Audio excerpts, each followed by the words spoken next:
Hello dear all friends, how are you? I hope you all are fine. आज मैं आप लोगों के लिए लेकर आई हूँ बीफ ब्रेन की रेसिपी। बहुत ही सिंपल और आसान तरीके से आपके साथ शेयर करने जा रही हूँ।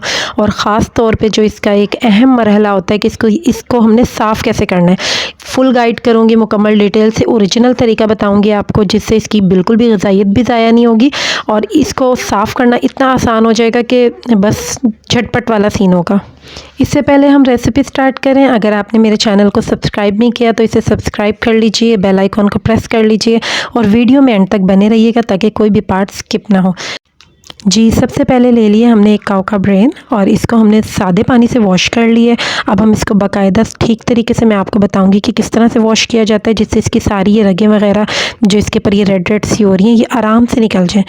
हमने इसको किसी बड़े परात वगैरह खुले बर्तन में रख लेना है ताकि हम इसे अच्छे से वॉश कर सकें और एक तरफ पानी पकने के लिए रख देना है और उस पानी को थोड़ा थोड़ा करके हमने ऐसे ब्रेन के ऊपर डालते जाना है। और ब्रेन के ऊपर जब हम इस पानी को डालेंगे तो ये जो इसकी रगें हैं ये फूल कर ऊपर को आ जाएंगी। इससे इन रगों को निकालना और ज़्यादा आसान हो जाएगा। ये देखिए, एक दो दफ़ा हमने इसके बीच में पहले गर्म पानी डाल के इस पानी को ड्रेन कर देना। ये देखिए, ऐसे हम इसके बीच में गर्म पानी डालते जा रहे हैं क्योंकि जितना हम इसके ऊपर गर्म पानी डालेंगे ये इसकी रगें निकालना उतना ही आसान हो जाएगा। हाफ़ डन तो ये समझें इसी स्टेज पे ही हो जाता है जब हम इसके ऊपर गर्म पानी डालते हैं, क्योंकि इसको बहुत ज़्यादा कुक करने की ज़रूरत नहीं होती, ये मिनटों में पक जाता है। ये देखिए, जैसे ही हमने इसके ऊपर गर्म पानी डाला 2-3 दफ़ा तो इसकी ये सारी वेन्स जो सी हैं रेड कलर की ये उभर कर बाहर को आ गई हैं।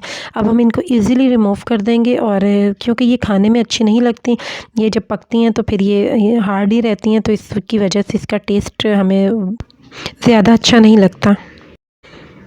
ये देखिए जी, इसी तरह से ही हमने सारा ये अपना बीफ ब्रेन साफ़ कर लिया है।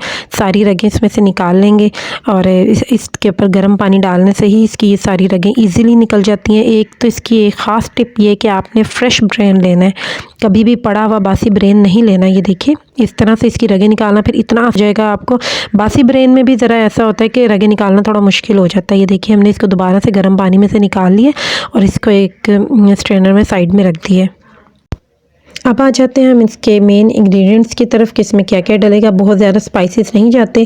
हमने 2 बड़े साइज़ के प्याज ले लिए हैं जिनको हमने जैसे ऑमलेट में चॉप करके डालते हैं ना, इस तरह से चॉप कर लेना है बारीक बारीक।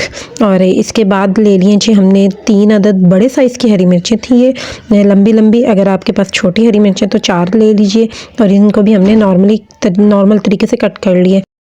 स्पाइसेस में हम डालेंगे लाल पिसी हुई मिर्चें जो कि जाएंगी हाफ़ टी स्पून। नमक ले लिया हमने हाफ़ टी स्पून, या हस्बे ज़ायक़ा बाद में भी हम इसको टेस्ट करके थोड़ा और डाल सकते हैं। हल्दी ले लिया हमने 1/4 टी स्पून।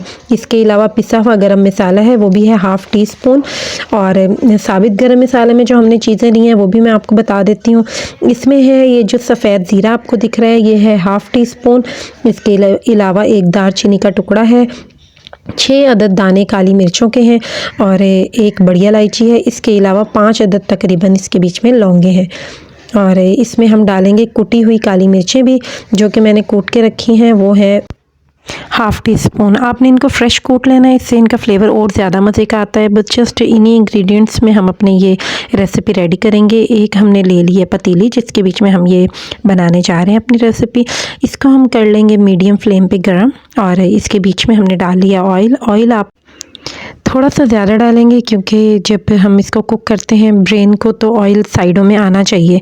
अगर हम कम डालेंगे तो फिर ही हमारी भुनाई इसमें अच्छे से नहीं होगी। हाफ़ कप से थोड़ा कम हमने इसके बीच में ऑयल डाल लिया है। इसको हम गर्म कर लेंगे और इसके बाद हम इसके बीच में प्याज डाल देंगे। प्याज को हमने नरम करना है, बहुत ज़्यादा इसको मतलब कलर वलर नहीं देना। जब ये हल्के से नरम होने लगे तो हम इसके बीच में साथ साथ बाकी स्पाइसेस ऐड करते जाएंगे। इस सारी रेसिपी को बीफ ब्रेन की रेसिपी को आपने मीडियम टू लो फ्लेम पे ही कुक करना है, बहुत ज़्यादा इसकी आंच तेज़ नहीं करनी। इसको रेडी करना जस्ट ऐसे ही है, आप ऑमलेट बना रहे हो, बहुत ज़्यादा इजी और सिंपल वे है इसका।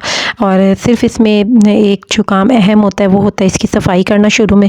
वो अगर आपने फ्रेश ब्रेन लिया है तो आपके लिए ये बिल्कुल भी मुश्किल नहीं है उसकी सफाई करना। वो बहुत ईजीली गर्म पानी डालते ही उसकी सारी वेन्स ऊपर आ जाती हैं और आप उसे इजीली रिमूव कर लेते हैं। ये देखिए, प्याज हमारी नरम हो चुकी है और अब इस स्टेज पे हम इसके बीच में डाल देंगे हरी मिर्चें जो कि हमने ली हैं 3 अदद।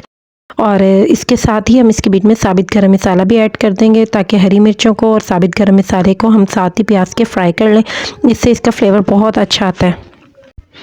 जब हरी मिर्चों की अच्छी सी खुशबू आने लगे तो स्टेज पे हम इसके बीच में अपने ड्राई स्पाइसेस ऐड कर देंगे, जिसमें आपने लाल पिसी हुई मिर्चें और हल्दी, नमक ऐड करना है। अभी आपने गरम मसाला और उसके अलावा कुटी हुई काली मिर्चें ऐड नहीं करनी, वो हम एंड पे ऐड करेंगे जब हम इसको बिल्कुल उतारने लगेंगे। ये देखिए सिर्फ 3 चीज़ें हमने हल्दी, नमक और लाल पिसी मिर्चें डाल दी हैं इस पैन के अंदर, और थोड़ा सा हम इसके बीच में पानी डालेंगे ताकि हम इसका अच्छा सा ग्रेवी मसाला सा बना सकें। इसको आपने बिल्कुल फ्राई करके इसको वो नहीं कर देना यकजान। ये देखिए हम इसको इतना फ्राई करेंगे कि इसका ऑयल अलग हो जाए, तो हम इसके बीच में ब्रेन डाल देंगे। ये देखिए हम इसको अच्छे से फ्राई कर रहे हैं। मसाला हमारा हो चुका है रेडी। ये देखिए इसके ऊपर ऑयल आ चुका है। अब स्टेज पे हम इसके बीच में ब्रेन ऐड कर देंगे। ये बीफ ब्रेन हमने इसके बीच में डाल दिया, जो कि हमने वॉश करके रखा हुआ था, जिसकी हमने रगें रिमूव की हुई थी। ये देखिए साथ साथ हमने इसे मसाले में चलाते रहना है और साथ साथ ही हमने इसको ब्रेन को तोड़ते भी रहना है। ये देखिए ताकि मसाले में अच्छे से मिक्स हो जाए। और आपने स्टेज पे इसका भुनाई करते हुए नमक भी चेक कर लेना है। नमक आप स्टेज पे और भी डाल सकते हैं, मतलब अपने अकॉर्डिंग टू योर टेस्ट। और ये देखिए हम इसकी भुनाई करते जा रहे हैं और साथ साथ हम इसको मैश भी करते जा रहे हैं। आपने खड़ी की मदद से इसको प्रेस करते जाना है तो ये आराम से टूट जाएगा। ये बिल्कुल इसको बनाना बहुत इजी है। जैसे ऐसे ही है कि जैसे मैंने आपको पहले भी बताया कि ऑमलेट बन रहा है, तो इस बहुत ही जल्दी ये कुक हो जाता है। कोई इसको ढक्कन ढक के कुक करने की ज़रूरत नहीं होती और मिनटों में ये रेडी होने वाली रेसिपी है। सारा कुकिंग का प्रोसीजर आपने मीडियम फ्लेम पे करना है। इसको साथ साथ फ्राई करते जाना है मसाले के साथ अच्छे से ब्रेन को, ताकि इसकी भुनाई हो जाए और इसका कच्चापन ख़त्म हो जाए और एक जो इसकी स्मेल सी होती है वो भी ख़त्म हो जाए। आपने इसकी अच्छे से भुनाई कर लेनी है। जब ऑयल इसके ऊपर आ जाए तो समझें इसकी भुनाई कंप्लीट हो चुकी है और ये कुक हो चुका है। स्टेज पर आप नमक भी चेक कर लें और कुटी हुई काली मिर्चें और इसके अलावा पिसा हुआ गरम मसाला इस स्टेज पर हम इसमें ऐड करेंगे और इसको अच्छे से हम मिक्स करेंगे। और हमारा समझें ये बीफ का जो ब्रेन है ये बिल्कुल रेडी है खाने के लिए। नरम नरम गरम गरम नानों के साथ इसे पेश कीजिए। और इसकी गार्निशिंग अगर आप करना चाहते हैं तो हरा धनिया इसके ऊपर थोड़ा सा डाल दीजिए, अगर आप पसंद करते हैं तो। और हमारी ये रेसिपी बिल्कुल रेडी हो चुकी है। मैं उम्मीद करती हूँ आपको मेरी ये बीफ ब्रेन की रेसिपी ज़रूर पसंद आएगी। रेसिपी पसंद आए तो मुझे कमेंट्स में अपना फ़ीडबैक दीजिएगा और मेरे चैनल को कर लीजिएगा सब्सक्राइब और बेल आइकॉन को प्रेस करना बिल्कुल मत भूलिएगा। इससे ये है कि मेरी हर नई आने वाली वीडियो का नोटिफिकेशन सबसे पहले आपके पास जाएगा। मुझे दुआओं में याद रखिएगा, अपना बहुत ख्याल रखिएगा। मिलते हैं किसी नेक्स्ट रेसिपी में, तब तक के लिए अल्लाह हाफ़िज़।